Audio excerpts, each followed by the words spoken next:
guys, it's taken me a while to decide to do this. I've never done a video before, a blog thinger, I don't know even what to call it, a blog. But I don't know, I've been looking up the blogs and stuff online, and I saw the texting my pancreas and this big project, and noticed today that there hasn't been too many videos up yet, and I figured, what the heck, might as well. So here is my shortened tale of my rookie 12 years as a diabetic.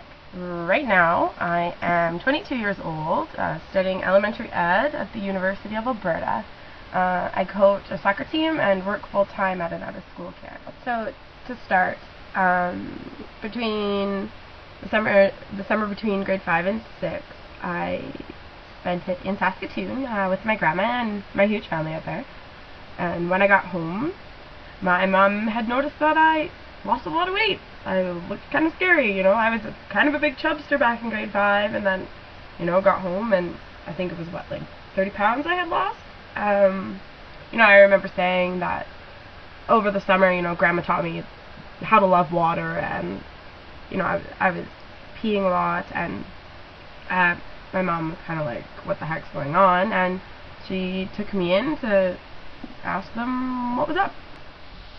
I was diagnosed as a type 1 diabetic September 14th, 1999, a week before my 11th birthday. I wish I could tell you what I was thinking when I got diagnosed.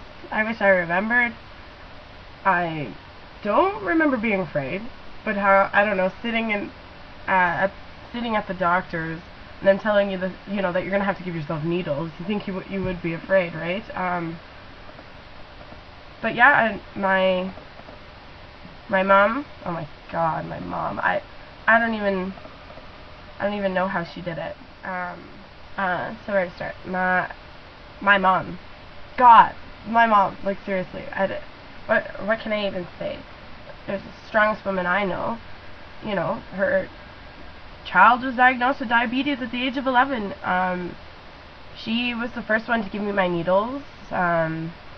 She was the one who had to deal with me when I was crying, or that weekend I went camping with Girl Guides and we couldn't get my sugars up, and I had to keep waking up and I had to keep eating, and she had, you know, she had to listen to me, and I can only imagine how freaking hard that was for her, you know, worrying about me, worrying that my sugar is gonna go low, but trying to convince me that it's gonna be okay and that I just need to eat. And so hard, you know, just so hard for her. I told myself I wasn't going to cry. I don't like crying in front of people, but once I started talking about my mom, it's really hard not to, you know. She woke up early on weekends for me so I could sleep in, to give me my shots, and to feed me even though I was telling her to get lost. I used to yell at her when my sugar was high because she was bugging me about going for a walk to try and lower them. I can't even count the nights of lost sleep she's had so I could play rugby and soccer in the same season, or because, you know, delayed lows, and I got them a lot in the middle of the night, or like even when I was sick or throwing up, you have to test your sugar like every hour, every 2 hours to make sure you're okay, and I was the one laying on the couch not feeling good like that. I wasn't doing that. That was her. She was doing that. Or, you know, even in the past like 6-7 years when I've started taking control myself, it's probably been crazy as hard for her. You know, no one ever asked her if she was okay with giving me needles or you know, things like that, but she did it because I needed it, and she went to every doctor's appointment and counted every carb and shot me up with insulin. I definitely wouldn't have made it through or this far, you know, without her and my dad's support, or even my brother Matt. God, I remember when I was in grade 6, my brother was in grade 1, and after lunch we went outside, and I remember him running up to me and asking me if I ate all my lunch. You know, he was worried that I wasn't going to be okay. He was looking after me at the age of 7. My biggest guilty memory. I was supposed to drive my brother to driver's training one morning. When I didn't wake up, my sugar was really low. It had gone low in the night, and I didn't know. And my brother ended up waking me up, saying, "Hey, we gotta leave in 5 minutes." And when that happens, I'm kind of still stuck in the dream world. So I'm awake and I'm looking at you, and I know I'm in my room, but still I'm confused because I thought I was somewhere else because of my dream. And I was trying to tell my brother that, and I was slurring my words, and I tried to get up and tried to get dressed really fast to get going, and I couldn't even move, like I couldn't move my body properly, and my brother was crazy ass worried and ended up phoning my mom, which granted he should have, and my mom got on the phone with me, and you know what, I remember feeling like she was angry at me. It was my fault that my sugar had got low, and I wasn't there when I was supposed to be to get him to where he needed to go, and she ended up having to freaking leave work to take him, and it felt so shitty. Definitely one of my guiltiest moments. On the flip side, happy memory definitely has to be diabetes camp. Thank you, Mom and Dad, for sending me, the years that you could, because holy crap, was that ever fun. It was a week. You're with a whole bunch of other diabetics, and you're with nurses and nutritionists and doctors and stuff, that volunteered their time, so that I could go and have some fun. And we got to go whitewater rafting, and for that 1 week, whenever you go anywhere, no one's staring at you when you pull out your tester, or no one's asking you, oh, you're a diabetic, or no one's asking you if poking yourself hurts, and no one looks at you funny when you do give yourself insulin. And it just felt like for a week, I don't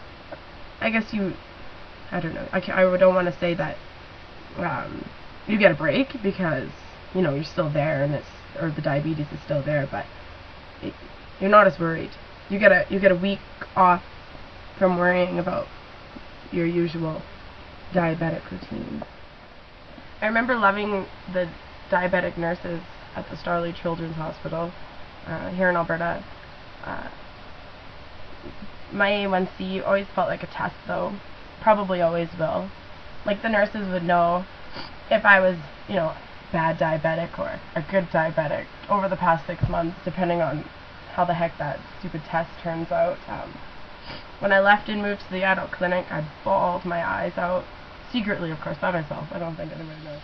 I just haven't felt that connected to, a diabetic community since then. So, since then, since I moved to the adult clinic, I'm not really sure how I'm doing. Some days are great, and I feel like I can do this. And other days, I eat too much, or I'll binge drink, and my sugars are everywhere, and I think, man, I can't do this. I've definitely thought on many occasions, like, why me? Like, why? This is not fair.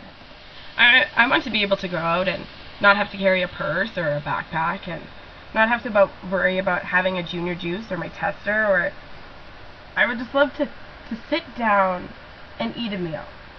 Not think about how many carbs are in the potatoes, or how many carbs are in the vegetables, and then not have to think about then and there if I'm gonna eat dessert afterward, and to just decide to eat it because I want to, and then not to have to think about the carb and the insulin ratio, and not have to feel yucky afterwards, if I didn't give myself the right amount of insulin, having that yucky high sugar feeling.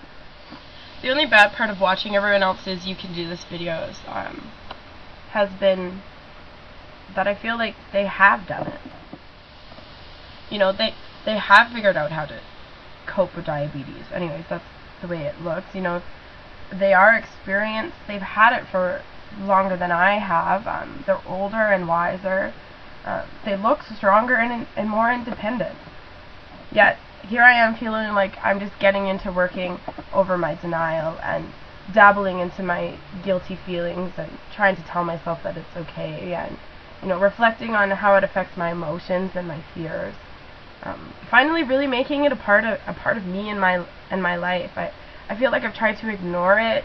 Well, not ignore it, because I've always given myself my insulin and always worried about what I eat, but I've just kind of kept it tucked in the back of my mind and just tried to ignore it for so long. And for a long time I tried to hide it from people that I just met, or if they did find out, I'd act like it wasn't anything too serious, saying like, nah, it's no big deal, like I don't even worry about it. But I am worried about it, and I'm coming to the realization that this is a big deal, and others should know that. So I could have an epic low, or maybe one day I have complications. I do have a machine attached to my hip, and yeah, sometimes it does hurt, and yeah, it gets in the way. When I get a paper cut, it takes forever to heal, and I have tons of scars because of random accidents that just took way too long to heal. And I do get irritated easily when my sugar is low, and yes, I cry like a baby when my sugar's high, and it's tough. This is tough every day. But I live with it. I think about it. I worry about it. And I try my best every day. I hate on myself when I'm not perfect. And fuck man, I've never been perfect. Probably never will be. And yet so many people, doctors and my parents and my friends and my family, rag on diabetics, or even like perfect strangers, rag on diabetics for not doing it perfect. My sugars can't be a perfect 6.0 all the time. I have a 6 right now. My pump is telling me I'm at 6. That's awesome. But it's not going to be like that all day, and probably not tomorrow. Sometimes I'm forgetful and leave important diabetes supplies at home. It happens.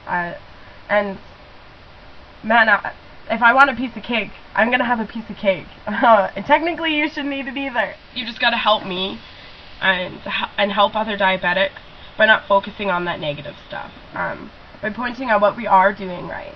How hard we've worked to make it this far.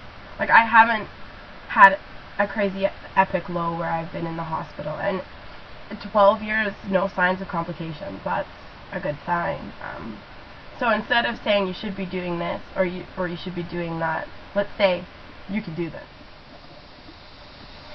I am forever grateful for the non-diabetics in my life who have taken the time to look things up, to ask me questions, and the people that generally care about my well-being, and those who also recognize that this is my disease to control and understand when I get defensive about it. And whether you guys see it or not, your concerns and your knowledge have really helped me and will continue to help me get through this every day.